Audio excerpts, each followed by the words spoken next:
Determinants. ठीक है, इसके बारे में मैंने आपको पिछले वीडियो में इंट्रोडक्शन तो दे दिया था।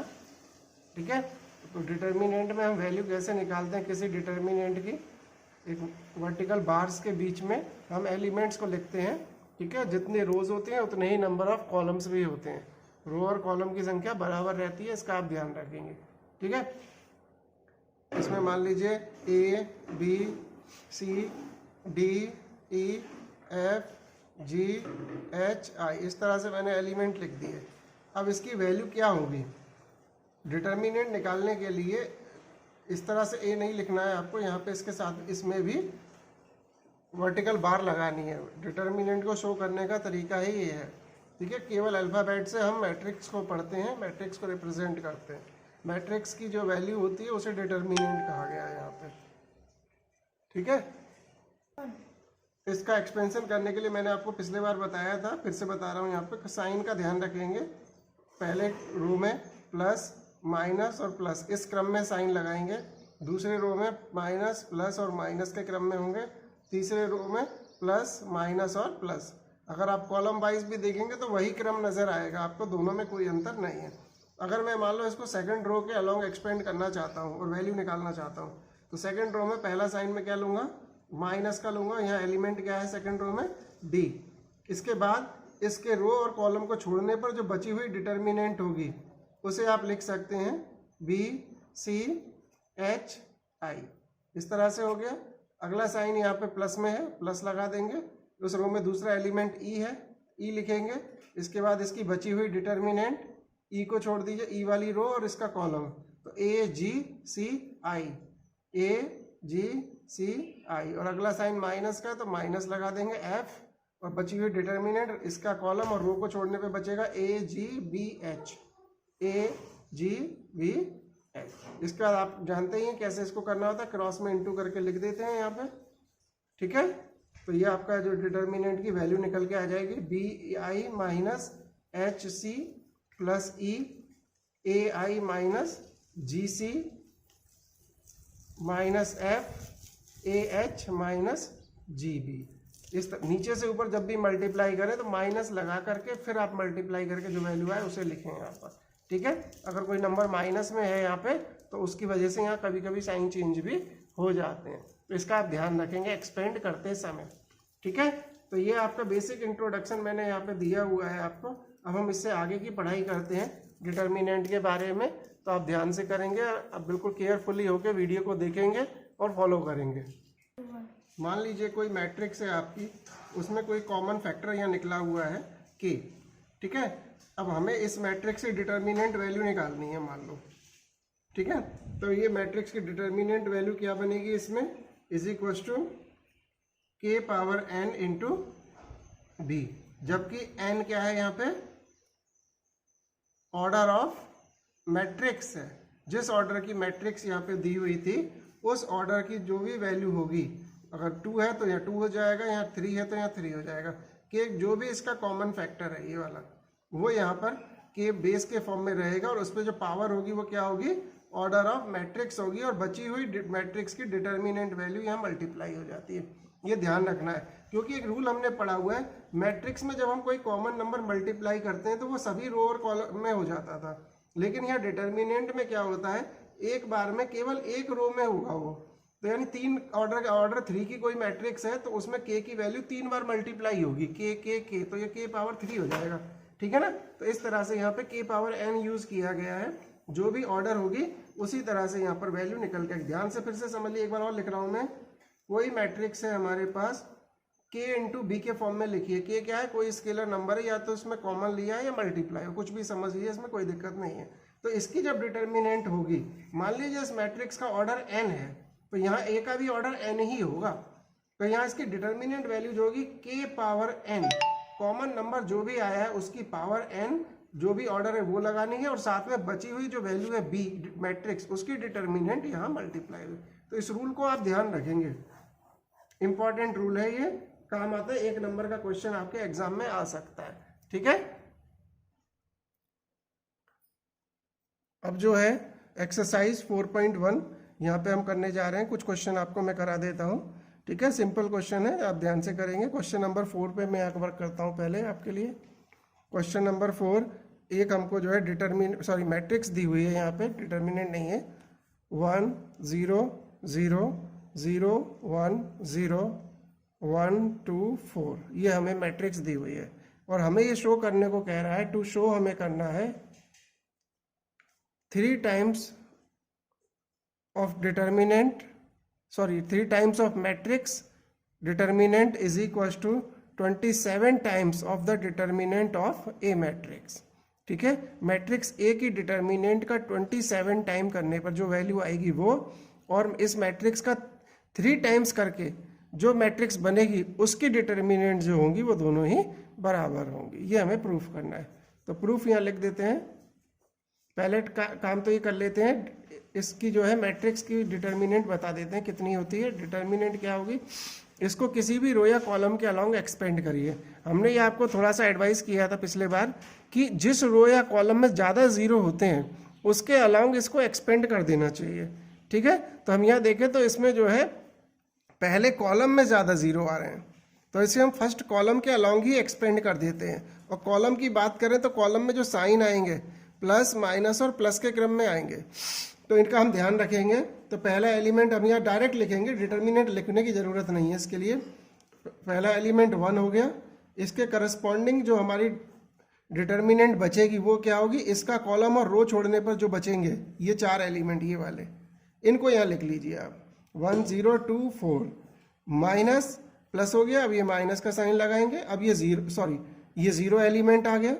इसके बाद बची हुई डिटर्मिनेंट, इसका कॉलम और इसकी रो छोड़ दीजिए, इसकी रो और ये कॉलम इसे छोड़ दीजिए आप। तो बची हुई आपकी डिटर्मिनेंट होगी 0 1 और 0 4 वाली। तो इसका सॉल्यूशन यहाँ लिखेंगे 0 1 0 4। जिस रो में ये एलिमेंट आ रहा है वो रो छोड़नी है और जिस कॉलम में प्रेजेंट है वो छोड़ना है। इसी तरह अगला साइन यहाँ पे देखेंगे प्लस का है तो प्लस लगा दिया। अगला एलिमेंट क्या है 0, इस 0 के लिए ये रो छूट जाएगी और ये कॉलम छूट जाएगा। बची हुई डिटर्मिनेंट लिख लेंगे 0 1 1 2। अब आप ध्यान से देखेंगे ये 0 के मल्टीप्लाई हो रहे हैं इन दोनों में, तो ये तो 0 हो जाएंगे, तो छोड़ दीजिए इनको। और ये 1 इंटू 4 1 जा 4 पहले और नीचे से ऊपर माइनस करते हुए 0। ठीक है, 2 इंटू 0 0, तो ये 1 इंटू 4 यानी कि 4 आ गई इसकी डिटर्मिनेंट इस मैट्रिक्स की। ठीक है, नाउ 3 टाइम्स ऑफ ए, इस मैट्रिक्स का 3 टाइम्स कर दीजिए, बराबर 3 टाइम्स ऑफ 1 0 0 0 1 0 1 2 4। अब 3 टाइम्स का मतलब क्या होगा, ये जो एलिमेंट है ये सब में मल्टीप्लाई हो जाएगा, हर एक में मल्टीप्लाई होगा इसमें। ठीक है, तो ये नई मैट्रिक्स हो जाएगी 3 0 0 0 3 0 3 3 2 6 3 4 12, ये नई मैट्रिक्स आ गई आपकी। ठीक है, अब आप इसको कैसे सॉल्व करेंगे, इसकी डिटर्मिनेंट क्या होगी 3 टाइम्स ऑफ ए, जैसे पहले बताई थी, केवल कॉलम के फर्स्ट कॉलम के अलोंग एक्सपेंड करेंगे 3, और इसके साथ वाली डिटर्मिनेंट क्या होगी, ये वाली होगी। ध्यान से देखेंगे, ये रो और ये कॉलम छूट जाएगा। 3 0 6 12, बाकी के एलिमेंट जैसे यहाँ 0 हुए तो वो वहाँ भी 0 हो जाएंगे। ठीक है, यहाँ -0 चाहे तो लिख दीजिए -0 + 0 बराबर। ठीक है, -0 + 0 का मतलब, क्योंकि ये जो डिटर्मिनेंट है वो 0 से मल्टीप्लाई होकर 0 हो गई और ये वाली भी 0 हो गई। ठीक है, तो ये ध्यान देंगे। 3 12 3 36 -6 इंटू 0 0, 36 - 0 36, 36 3 हो जाएगा ये। ठीक है, 108 हो गया ये। ठीक है ना, अब इसी तरह से एंड अब राइट साइड में 27 टाइम्स ऑफ ए को चेक करना है। ठीक है, इसको हम ऐसे लिख सकते हैं 27 टाइम्स ऑफ डिटर्मिनेंट ए बराबर 27, और डिटर्मिनेंट ए कितनी थी 4 के बराबर थी, ये कितना आ गया, ये भी 108 आ गया। ठीक है, तो this implies determinant of 3 times of A is equal to 27 times of determinant A. ये हमारा प्रूफ हो गया। ठीक है, तो इस तरह से ये क्वेश्चन यहाँ पे प्रूफ हो सकता है। तो बहुत ध्यान से करेंगे, घबराने की जरूरत नहीं है, स्लोली वर्क करें। नंबर 6 अब हम यहाँ पे कर रहे हैं आपके लिए। एक मैट्रिक्स हमको दी हुई है 1 2 5 1 1 4 -2 -3 -9। ये मैट्रिक्स का हमें इवेलुएट करना है, उसकी डिटर्मिनेंट फाइंड करनी है। तो हम इसका फर्स्ट रो के अलोंग एक्सपेंड करना चाह रहे हैं इसमें। तो पहली रो में जो साइन आएंगे वो किस क्रम में होंगे, प्लस माइनस और प्लस, इस क्रम में ध्यान रखना है। तो पहला एलिमेंट 1 है, 1 लिखा, इसके पहले साइन आना चाहिए प्लस, पर हमने वो नहीं लगाना है यहाँ पे। ठीक है, क्योंकि ऑप्शनल है, प्लस लगाने से कोई फर्क नहीं पड़ेगा, माइनस जरूरी होता है। तो 1, इसके बाद इस 1 की जो रो आ रही है वो, और इसका कॉलम छोड़ दीजिए। तो बची हुई डिटर्मिनेंट आप यहाँ पे इवेलुएट कर दीजिए। तो ये 1 4 और -3 9, इनको क्रॉस इनटू किया, -9 1 जा -9, 4 3 जा 12, लेकिन ये माइनस के 3 है तो -12 हुआ। और नीचे से जब ऊपर मल्टीप्लाई करते हैं तो माइनस आता है, तो माइनस इंटू ये वाला माइनस होने पर प्लस हो गया। इसी तरह आगे हमने कर दिया यहाँ पे। इस 1 के लिए, दूसरे वाले 1 के लिए फर्स्ट रो के अलोंग एक्सपेंड हो रहा है, माइनस का साइन आ गया, 1 यहाँ लिख दिया। बची हुई डिटर्मिनेंट इसके कॉलम और रो को छोड़कर, ये रो और ये कॉलम छोड़ दीजिए। 2 5 -3 9, इसकी डिटर्मिनेंट ये एवेल्युएट हो गई। इसी तरह -2 है और अगला साइन है प्लस का, तो हमने यहाँ प्लस लगा के ब्रैकेट में लगा दिया इसको।